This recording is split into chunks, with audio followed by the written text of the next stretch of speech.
So this weekend's video was the bowl aquarium, and it's doing really well. It's off to a great start, you know, in terms of physically, but also you guys seem to be really enjoying the video as well. It's very simple, but sometimes I know that when I'm creating something simple, that I sort of enjoy it more because I know that you guys can replicate it. Now I'll tell you what isn't going to be simple. You might be able to see here, we've got the new tank in that's going to be for the rainbow fish aquarium. Now I've already put the backing on, it's obviously, I've made the stand. The lights are going on next. So hopefully, fingers crossed, it will be this weekend's build video. It should be something special. I'm starting it now, and today is Sunday, so I've got a full week of building on it, as well as creating vlogs as well. And then the build video is something I do in the latter part of the day, and just add a little bit more and take your time with it, you know what I mean? Yeah, it should be pretty good though. Like, here it is, nice 4-foot tank. It's gonna take center stage as we come into the room as well. Look at that, the bowl right next to it here. I'm thinking about possibly, that's my maintenance cart, bringing that out and bringing this whole thing and turning it 45 degrees so it's just right there. But then another part of me is like, well, A, it's a good spot for the maintenance cart, and B, it's quite easy just to come in and have a look, and you know, it's not like it's completely restricting it. Oh, you might notice the bowl as well, look, it's got slight haze to it. This is absolutely normal a few days after the initial setup. That will clear on its own or with a few water changes, but because this is an ecosystem, I don't really want to be doing loads of water changes. I'm just going to leave it and let it settle and do its thing. Some of you are talking about and asking lots of questions about this. What do you do about the biofilm in the surface? Well, I'll just scoop it out with a net or put some kitchen towel or paper towel on there and pull that out. Eventually, it's going to sort of itself out, but to start with, there's organics in the water and they settle as biofilm. But don't worry, it doesn't hurt at all. It's all good. It's all part of the normal process as well.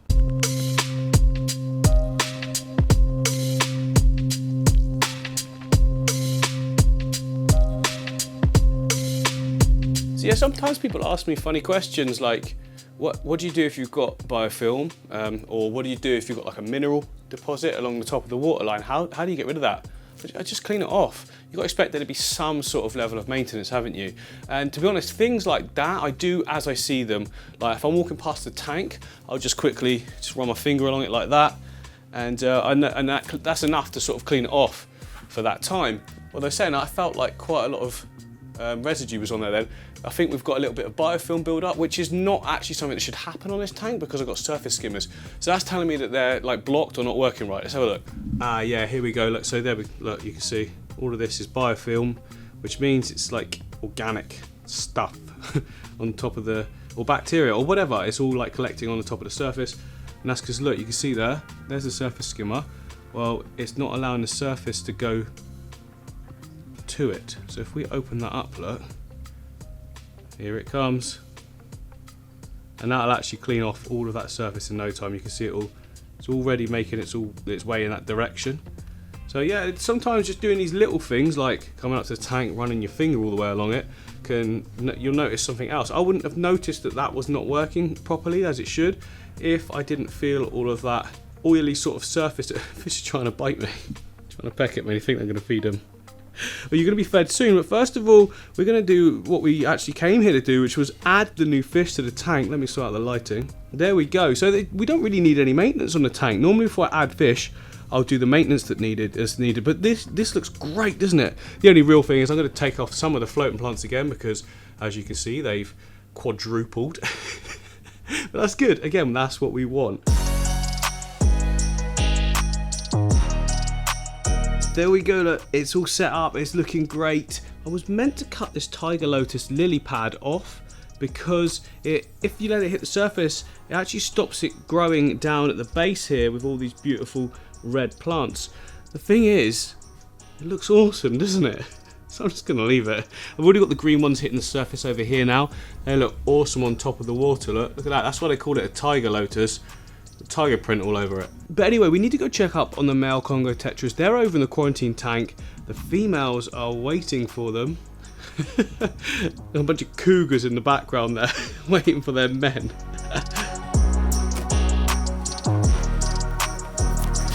So this right here is the racking system where I've been keeping the Congo Tetras down in this one here. And here they are, look.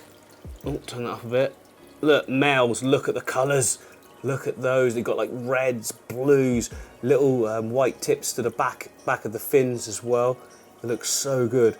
I've got 5 of them because we've got about 9 or 10 females. I can't even remember. Could be 8. It's like a good ratio. You don't want to have too many males to females, otherwise we'll just constantly harass. Now, look at the tank. It's going to be really hard to catch these guys, isn't it? Probably going to have to trash the tank to get them out. It's okay, I'm doing something new with this whole lot soon anyway. So why are the Congo Tetras in that tank anyway? Why don't I just put them straight in? Well, most of my fish, if I buy them new, I do add them to the tank. Depends how long they've been at the fish shop for. Depends on the advice of the guys there. I trust them completely. You know, they've been keeping an eye on those fish in their new system, which is all UV sterilised and everything like that. These ones were relatively new in, and obviously that Congo Tetra tank now been set up for quite a good amount of time. We've got a lot of established fish in there. We've got our bristlenose plecos, we've got all the baby crebensis, we've got the adult male crebensis, and we've got all those females. So I just want to take any risks.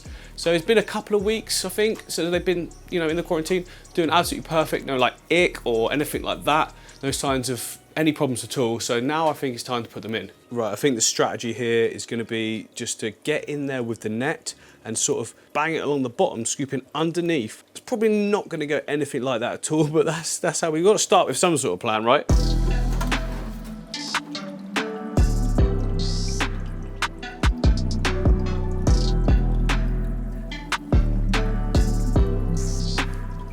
Okay, that's working so much better than I thought it was going to. We got 3 of 5 already. Woohoo, and here is the last one. That actually went so much smoother than I thought it was going to.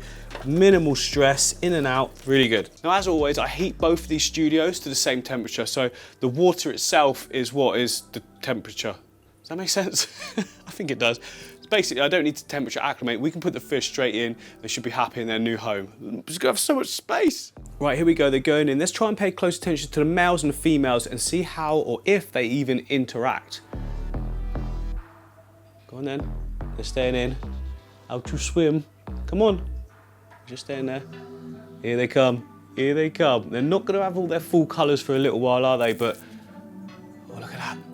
Okay, they've gone with the females. There's some females over that side, they've gone with them. Right, they went straight round the back then.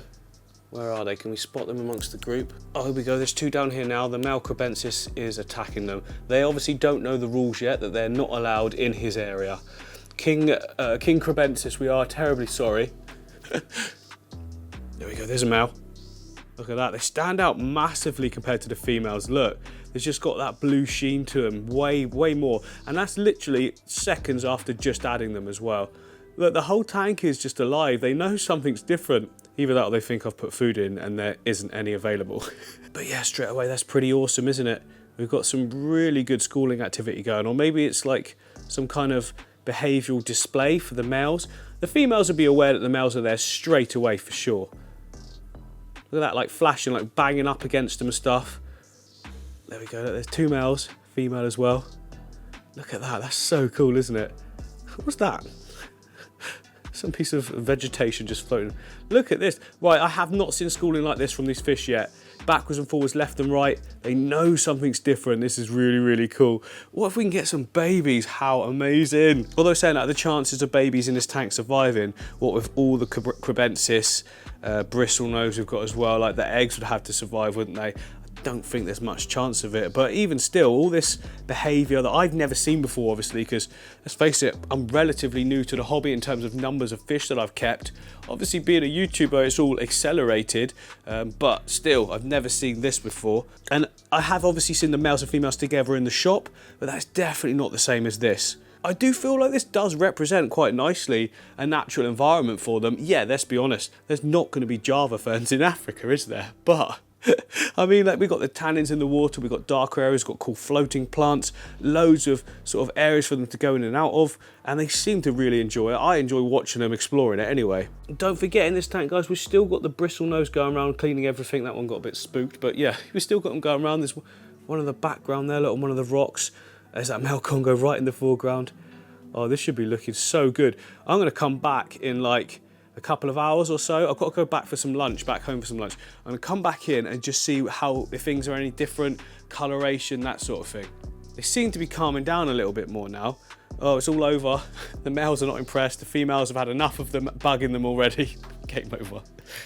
So it's now actually the next day. That was a really long lunch. It's not quite been 24 hours. And it's now a really good time to see how they're settling in. Now we did see that little bit of aggression between the male crebensis and a couple of the male Congo Tetras.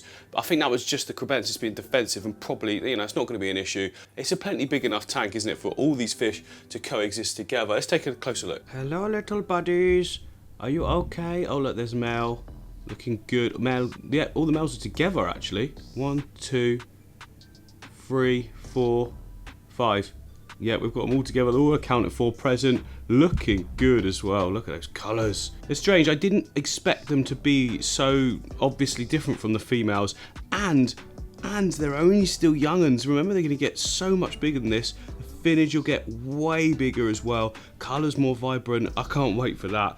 I'm just going to keep power feeding this tank. And also, remember, if you do power feed, you need to keep up on water changes and that kind of thing as well, because you're sort of over polluting the water when you do that. But that's okay. I'm completely fine to do that. I don't mind putting in the extra work. I want to get these guys nice and big and thick in no time. Oh, I feel like we've got some Congo Tetra merch coming on. No, I'll hold off on the merch. We've just done some new merch. Some more in the new year, I think, would be good. Unless you guys want some thick Congo merch, I don't know. But what's really interesting I've noticed there, look, is the back fins. Look at that.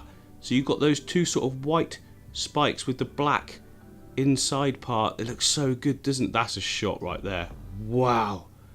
Such stunning fish, aren't they? Absolutely loving them. I'm so glad I got them. I'm so glad I found them, sorry, because I was looking for quite a while. And you know what else? That funny thing happened. You know when, like, you get a new car, or you're looking for a new car, and all of a sudden you see that car everywhere. It was like, as soon as I wanted the Congo Tetra, all these videos everywhere, everyone's got these massive, amazing Congo Tetra, and I'm like, where's my Congo Tetra?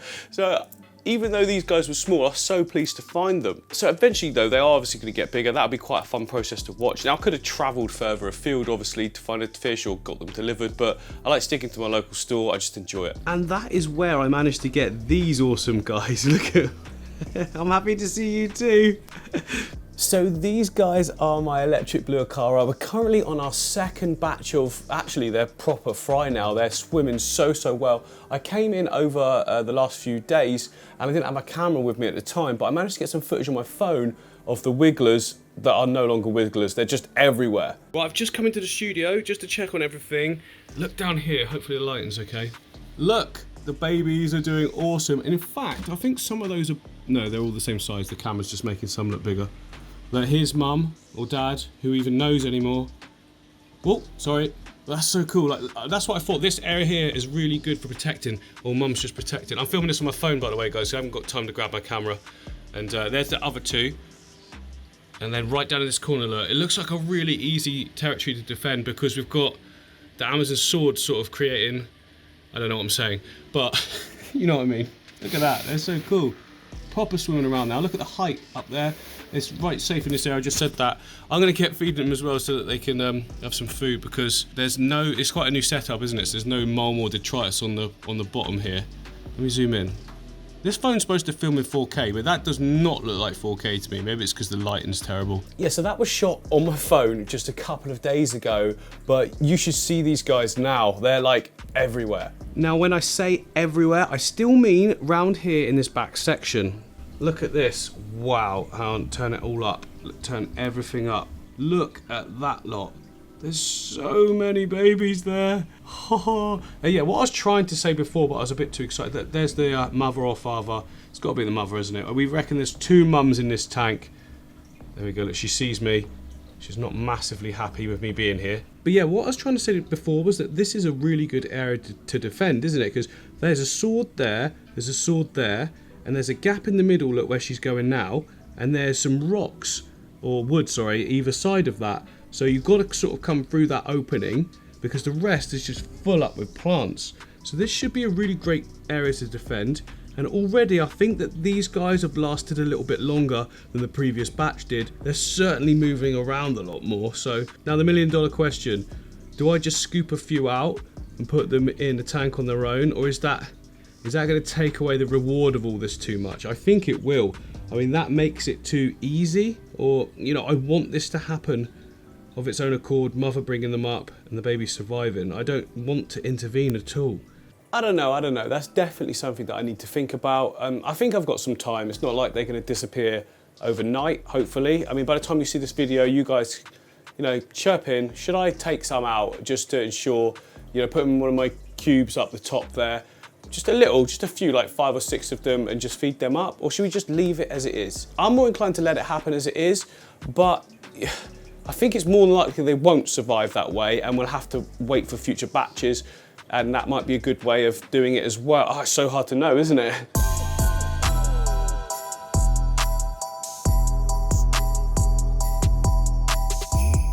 Anyway, I want to also give you guys a quick update over here on the sparkling gourami tank. It's just looking so good. I mean, I'm calling it the sparkling gourami tank. There's more killifish in here now than anything. Well, equal amounts of killifish, and there's also equal amounts of guppies. It's just the mixed tank now, isn't it? It's a community aquarium. Yeah, here we go. Look, I'm in awe of it. I absolutely love it. I'm drawn to it all the time. It's an absolute beauty. I'm even more interested now I've added the new fish as well. There's one of the killies at the back there.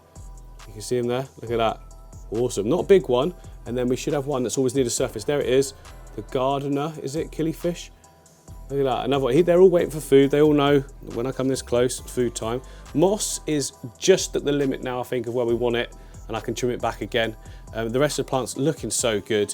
Like, this pearlweed has grown exactly how I'd wanted it to, but it's not going absolutely crazy and fast as well. All the fish are really, really healthy. They all seem really happy as well. Look at that sparkling gourami, look at that. You little stunner. Plant health, look at that Anubias. Remember guys, completely low-tech tank, cheap light, cheap internal filter. And look, the Cryptocorini balancei just looping all the way over the top now. Let me show you from the surface. Look at that, how cool does that look? This is one of those plants that I find difficult to trim. Like, how do you trim this? I guess you just run your fingers down to the base and take off the leaves, but they're just so stunning. Look at them, absolutely gorgeous. Oh, we've got some rotala growing out the top of the tank. Oh yeah, the moss, look at the moss. That moss is massive, and that's growing up the woodlet and all out of the water. Gives you like another aspect to the tank. So from the top here, that looks pretty cool, doesn't it? I can't get the lighting to be right for both because, yeah, it's just how the camera works, but let's try it. Let's go like that. Look, from a distance, what a great looking tank. I absolutely love it. Right, I'm excited. I am excited. Let me show you why. Something's just arrived. Well, not just arrived. I brought it in, put it on the table, obviously. Otherwise, it'd still be not here. I don't know what on earth I'm talking about, but look, we've got loads of boxes here. What are all these boxes? So here's the lighting and the gravel and some more gravel, all for the new build, so we can get the lights on. I'm actually building this as we go along. I'm making the video as I go along. So I'm like up to this point in the build video for the weekend. There's a sort of like an insight there into how the channel works. As I'm creating these vlogs, I'm also creating all of these cool sort of scapes as well. That's like the main sort of thing that I absolutely love doing. Right, there's been some advancements to the lighting. You can possibly see that there. I didn't go with like off-the-shelf lighting because, well, it's not me. I've done it before, custom stuff that's worked so well. For example, I set up custom lighting here with LED floodlights above the awesome African River Aquarium. Look at that beauty. Look at the growth on everything. So green and vibrant, looking great. We just added the male Congo Tetras, of course, and there they are looking great with that light. So yeah, they were 30 watts, those two. And then we have, of course, got these two hidden in amongst the jungle as well. These are two 20-watt LED floodlights. I just built brackets for them to loop over on this one. You can kind of see it through there. But look, they light the tank brilliantly. Well, they're supposed to light in a different way. This is supposed to be a little bit dark. Really hard to show you with the reflections. Anyway, the lighting, yeah, custom lighting. And then I thought, you know what? Let's give it a go again. So what I've done is I've got these weird sort of industrial look bends. And then that's a curtain pole I just put all the way across. And we've got 3 of the 20-watt LED floodlights. I've already put some gravel in, look. Lighting it beautifully. Look at that frame ready to go. I'm so excited to get started. You wouldn't believe it. So the reason I didn't go for these lights, which are the Asta 120s that I've got on a few of my other tanks, is that the model has kind of changed now and the fan is louder. I think that's because they're more powerful or brighter or something. Anyway, 2 of those right next to where I'm editing. Nah, I can't be doing with it, so I've just scrapped it. I put them up, I clipped them on, sat down. I was gonna go with it, and I was like, just don't settle, do not settle. Put the extra effort in, make something cool, and that's what I've done. And I'll be able to use this for many tanks to come, because all I've got to do is just stick it to the wall. But yeah, I made it so each wire goes all the way along the pipe, comes out the side here, and then down to the underneath where it's all like hidden away. There's a full how-to sort of coming at the weekend, guys, so if you were interested in doing something like that, I'm not gonna lie, it was a bit of faff, a bit of effort, but I think it's worth it. It looks cool. So the build for this tank is coming this weekend, guys. On Saturday, I'm hoping to get it out. This is gonna be the Rainbow River Aquarium. I'm so looking forward to it. I'm just about to start putting in the first pieces of hardscape. We're gonna go for like big, angular, fast flow look, you know, with rounded pebbles, that proper river vibe. And I get so excited when I'm doing the 4-foot tanks because there's so much potential, so much space, and you can really go to town and let your creative sort of juices flow massively. So yeah, make sure you take a look this weekend. I show you how to build the stand, the lighting, build the tank, put the first fish in, that kind of thing. It's gonna be absolutely epic. It's a long one, but I think you're gonna really like it. I'm loving making it so far. So yeah, we've got loads coming up, we've got loads going on. Don't forget to check out the new merch. I've left links dotted about the place, first comment on that. If you haven't already, click the like and subscribe button as well, and I will see you guys on the next one.